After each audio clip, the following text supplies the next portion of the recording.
नमस्कार, मैं हूं पंकज त्रिपाठी और आप देख रहे हैं TV9 डिजिटल। नेज़ा का मतलब होता है झंडा।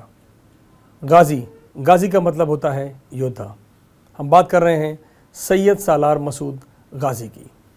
वो आक्रांता जिसे लेकर संभल से लेकर और पूरे देश की सियासत में खलबली मची हुई है। अभी कुछ दिनों पहले नागपुर में हिंसा हुई औरंगज़ेब के नाम पर, और संभल जो करीब 8 महीने से खबरों में लगातार बना हुआ है, इस बार संभल में चर्चा हो रही है सैयद सालार मसूद गाजी की। इतिहास बताता है कि सैयद सालार मसूद गाजी यानी आक्रांता महमूद गजनवी का भांजा, वही महमूद गजनवी जिसे हम सोमनाथ को तबाह करने की कोशिश के रूप में देखते हैं, वो महमूद गजनवी उसी का ये भांजा है।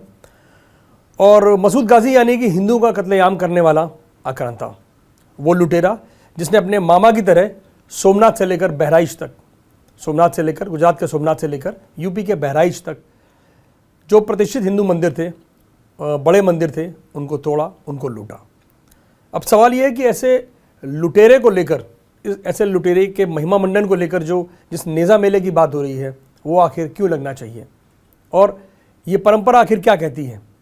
हम आपको थोड़ा सा इतिहास के बारे में बताते हैं और उसमें सबसे जो इंटरेस्टिंग चीज़ मिलती है, जब आप सैयद सालार मसूद गाजी के बारे में जो दस्तावेज़ मौजूद हैं, जब आप उनको पढ़ते हैं तो उसमें एक अंग्रेज़ शासक यानी कि मसूद गाजी की मौत के करीब 900 साल बाद जब जो अंग्रेज़ शासन करने आए आखिरी दौर में, उनमें एक ब्रिटिश सैन्य शासक थे, उनका नाम था विलियम हेनरी स्लीमन।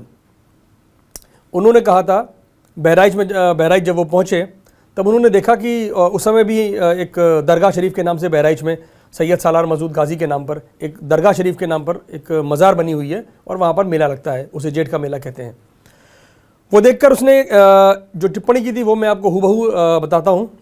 यह कहना अजीब है कि मुसलमान के साथ साथ हिंदू भी इस दरगाह में चढ़ावा चढ़ाते हैं और इस सैन्य गुंडे के पक्ष में प्रार्थना करते हैं, जिसकी एकमात्र दर्ज योग्यता यह है कि उसने अपने क्षेत्र पर अनियंत्रित और बेवजह किए गए आक्रमण में बड़ी संख्या में हिंदुओं और उनके मंदिरों को नष्ट कर दिया। ये एक अंग्रेज़ शासक, अंग्रेज़ों ने भी कम जुल्म नहीं किया भारत पर, लेकिन आप देखिए कि एक अंग्रेज़ शासक की ये टिप्पणी थी सैयद मसूद गाजी को लेकर। और इससे भी हैरानी वाली बात यह है कि उसने ये सब तब किया, उसका जन्म जो इतिहास में मिलता है वो 1014 में और उसकी मौत 1034 में। 15 जून 1034 को बहराइच में महाराजा सुहेलदेव के हाथों मारा गया था लड़ाई में, जिसे बहुत बड़ा गाजी यानी कि बहुत बड़ा योद्धा बताया करते हैं।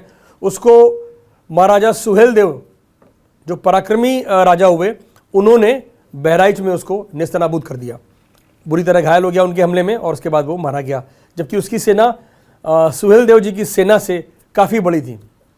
बहरहाल आप ये देखिए कि 20 साल की उम्र में जब वो मरा तो उससे और 4-5 साल पहले उसने मेरा ख्याल इतिहास में जो चीज़ें दर्ज मिलती हैं उसमें आखिरी के सिर्फ 5-6 साल, बमुश्किल 5-6 साल उसने जो है शासन किया और इस दौरान उसने सिर्फ और सिर्फ युद्ध किया, हिंदुओं से युद्ध किया, बेगुनाह लोगों को मारा, हिंदुओं का कत्लेआम किया, मंदिरों को तोड़ा और सोमनाथ से लेकर बहराइच तक, बहराइच उसका अंत हुआ।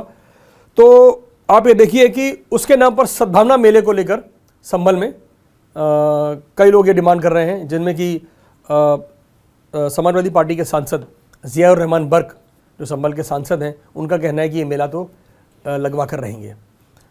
सवाल ये उठता है कि आखिर ये जिद क्यों एक आक्रांता के नाम पर। सबसे पहले तो इतिहास हमें ये याद दिलाता है कि वो आक्रांता था।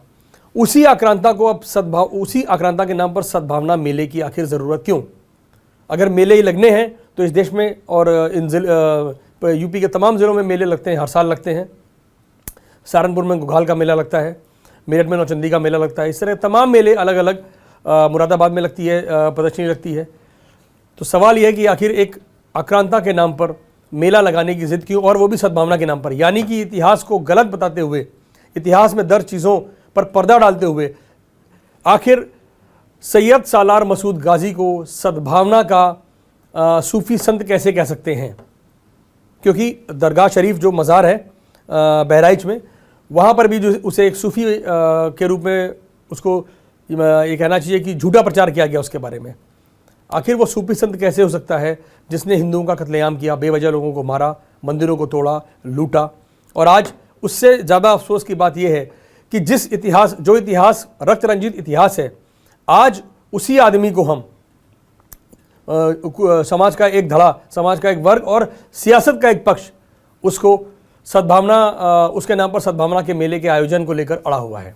हालांकि संभल प्रशासन ने अनुमति नहीं दी है, लेकिन मैं आपको बता दूं कि सद्भावना मेला जिसे कहते हैं सद्भावना मेला, ये 2023 में संभल में जो 2 जगह लगता है, एक सदर कोतवाली है और एक शाहबाजपुर गांव है।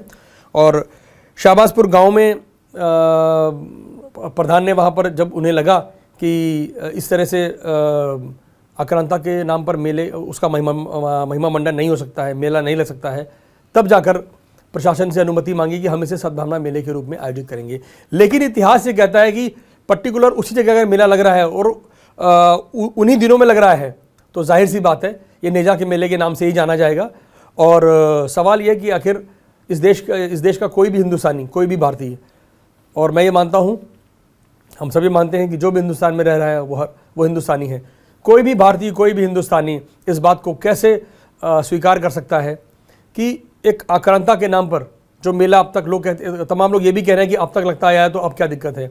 अगर इतिहास को जब सुधारने की गुंजाइश हो तब सुधारा जाना चाहिए, क्योंकि आगे की आने वाली पीढ़ियां कम से कम सच्चाई जाने। और जो गलतियां हो रही हैं, अगर कोई गलती सैकड़ों साल से रिपीट हो रही है तो ज़रूरी नहीं कि वो गलती जो है, वो कोई गलत काम वो सही हो जाएगा। मुझे लगता है कि सैयद सालार मसूद गाजी के नाम पर ये मेला प्रशासन ने अनुमति नहीं दी है और ये नहीं लगेगा। लेकिन सद्भावना मेला अगर लगना है तो महाराजा सुहेलदेव के नाम पे लगना चाहिए, बहराइच में लगना चाहिए, संभल के जो राजा रहे, हिंदू राजा रहे, उनके नाम पर लगना चाहिए, महाराणा प्रताप के नाम पे लगना चाहिए।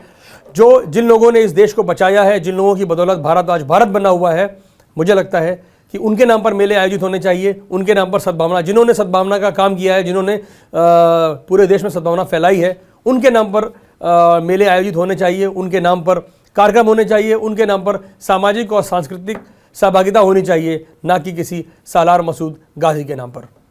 धन्यवाद।